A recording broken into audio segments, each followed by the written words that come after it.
மலர் அம்மா சமையல் யூடியூப் நேயர்களுக்கு வணக்கம். இன்றைக்கி நம்ம வீடியோவில் சாம்பார் சாதம் தான் செய்ய போகிறோம். ஸ்டவ் பற்ற வச்சு குக்கர் வச்சுட்டு குக்கர் நல்லா சூடு ஏறிடுச்சு. இப்போ எண்ணெய் சேர்த்துக்கலாம்.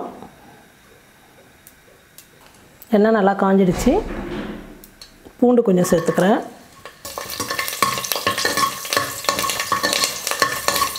சின்ன வெங்காயம் ஒரு 150 கிராம் தோல் உரித்து எடுத்துக்கிட்டேன். அதை அப்படியே சேர்த்துக்கலாம்.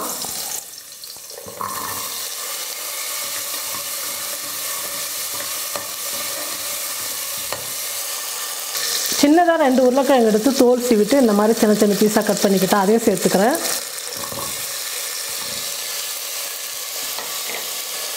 ஒரு 2 பெரிய கேரட் எடுத்து பொடியாக கட் பண்ணிக்கிட்டேன். அதையும் சேர்த்துக்கிறேன்.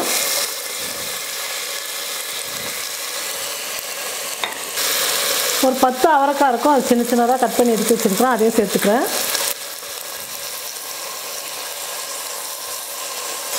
ஒரு முருங்கைக்காய், சின்னதாக ஒரு மாங்காய், கத்திரிக்காய் ஒரு 4-5 கத்திரிக்காய் வந்து சின்ன சின்ன பீஸாக கட் பண்ணி எடுத்து வச்சுருக்கிறேன். அதையும் சேர்த்துக்கிறேன்.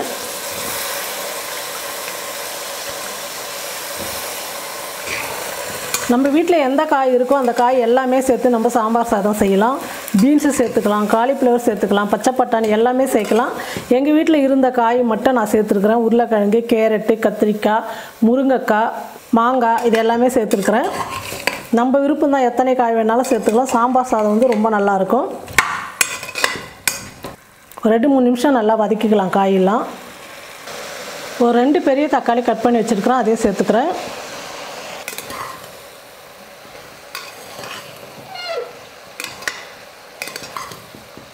பாருங்கள், காயெல்லாம் நல்லா வதங்கிடுச்சு. இந்த ஆழாக்கு வந்து 200 கிராம், நான் 2 ஆழாக்கு எடுத்துருக்கிறேன். அரிசி ஒரு ஆழாக்கு, துவரம் பருப்பு ஒரு ஆழாக்கு எடுத்துருக்கிறேன். 1 மணி நேரம் முன்னாடியே நல்லா ஊற வச்சு எடுத்து கழுவி சுத்தம் பண்ணி எடுத்துக்கிட்டேன். இப்போ அந்த அரிசி சேர்த்துக்கிறேன். சாம்பார் சாதத்துக்கெல்லாம் அரிசி அந்த அளவுக்கு பருப்பு சேர்த்துக்கிட்டால் தான் நல்லா டேஸ்ட்டாக இருக்கும். அதே சமயம் சாம்பார் சாதம் வந்து கொஞ்சம் நல்லா தண்ணியாக இருக்கணும். ஸ்பூனில் எடுத்து சாப்பிட்ற அளவுக்கு இருந்தால் கூட பரவாயில்ல, ரொம்ப டேஸ்ட்டாக இருக்கும். ஆனால் கட்டியாக இருக்கக்கூடாது, நல்லா இலக்கமாக இருக்கணும் சாம்பார் சாதம். கோயிலெல்லாம் கொடுப்பாங்க பாருங்கள், சூப்பராக இருக்கும். காயே தெரியாது. கோயிலெல்லாம் வந்து சாம்பார் சாதம் கொடுக்குறது வந்து காயே தெரியாது, எல்லாம் அப்படியே குழஞ்சிருக்கும். சாப்பிட்றதுக்கு சூப்பராக இருக்கும்.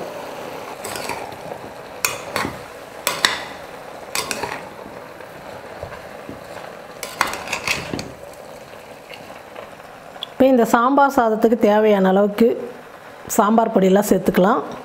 மஞ்சள் தூள் 1/2 ஸ்பூன், சாம்பார் பொடி ஒரு 3 ஸ்பூன் சேர்த்துக்கிறேன்.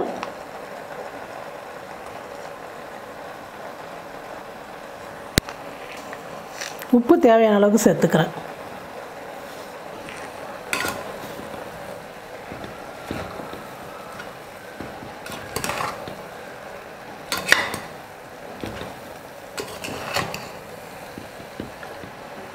ஒரு 2 நிமிஷம் நல்லா வதக்கிக்கலாம்.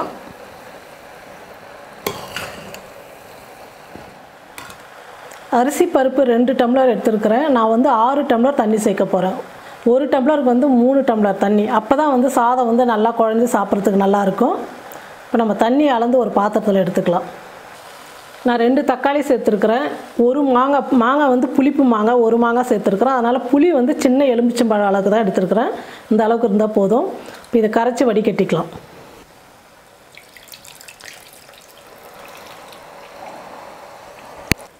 தண்ணி வந்து நான் ஒரு பாத்திரத்தில் அளந்து எடுத்துக்கிட்டேன். 1 டம்ளருக்கு 3 டம்ளர்னு சொல்லிட்டு 2 டம்ளர் அரிசி பருப்புக்கு 6 டம்ளர் தண்ணி எடுத்துக்கிறேன். அதை சேர்த்துக்கலாம்.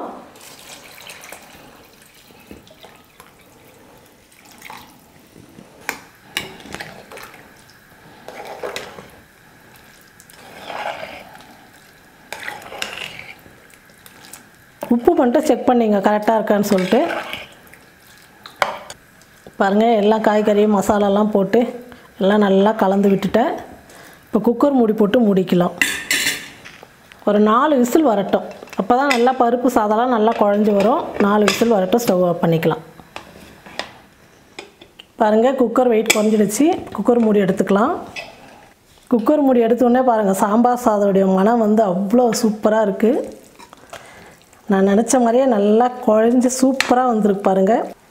நல்லா அந்த மாதிரி குழஞ்சிருந்தால் தான் சாம்பார் சாதம் வந்து சாப்பிட்றதுக்கு டேஸ்ட்டாக இருக்கும். இந்த கோயிலில் செய்வாங்க பாருங்கள், அதே மாதிரி இருக்கு பாருங்கள். இப்போ இதை இறக்கி வச்சுட்டு நம்ம தாளித்து கொட்டிக்கலாம். ஒரு சின்ன கடாயில் 2 ஸ்பூன் நெய் சேர்த்துக்கினேன். நெய் காஞ்ச உடனே முந்திரி போட்டு நல்லா வறுத்து எடுத்துக்கலாம். முந்திரி நல்லா வறுத்து எடுத்துட்டேன். அதே நெய்யில் கடுகு கொஞ்சம், சீரகம் 1/2 ஸ்பூன், பெருங்காயத்தூள் 1/4 ஸ்பூன், வரமிளகா 4, எல்லாம் பொன்னிறமாக வறுந்த உடனே கடைசியாக கருவேப்பிலை போட்டு ஸ்டவ் ஆஃப் பண்ணிடுறேன். இப்போ இந்த தாளிப்பு எடுத்து சாம்பார் சாதத்தில் போட்டு நல்லா கலந்து விட்டுடலாம். அதுக்கப்புறம் வறுத்த முந்திரி, கடைசியாக கொத்தமல்லி தூவி நல்லா கலந்து விட்டுடலாம். சாம்பார் சாதம் ரெடி ஆகிடுச்சு. பாருங்கள், இந்த மாதிரி நீங்கள் சாம்பார் சாதம் செய்யும் போது எல்லாருமே ரொம்ப விரும்பி சாப்பிடுவாங்க. இந்த சாம்பார் சாதம் வந்து கோயிலில் நம்ம எப்படி சாப்பிட்ட ஃபீல் இருக்குதோ அந்த மாதிரி இருக்கும். அவ்வளோ டேஸ்ட், அவ்வளோ சூப்பராக இருக்கும். ஒரு முறையாவது நீங்கள் இந்த மாதிரி சாம்பார் சாதம் செஞ்சு பாருங்கள். செஞ்சு பார்த்துட்டு எப்படி இருக்குன்னு சொல்லிட்டு மறக்காமல் கமெண்ட் பண்ணுங்கள், ஷேர் பண்ணுங்கள். நன்றி.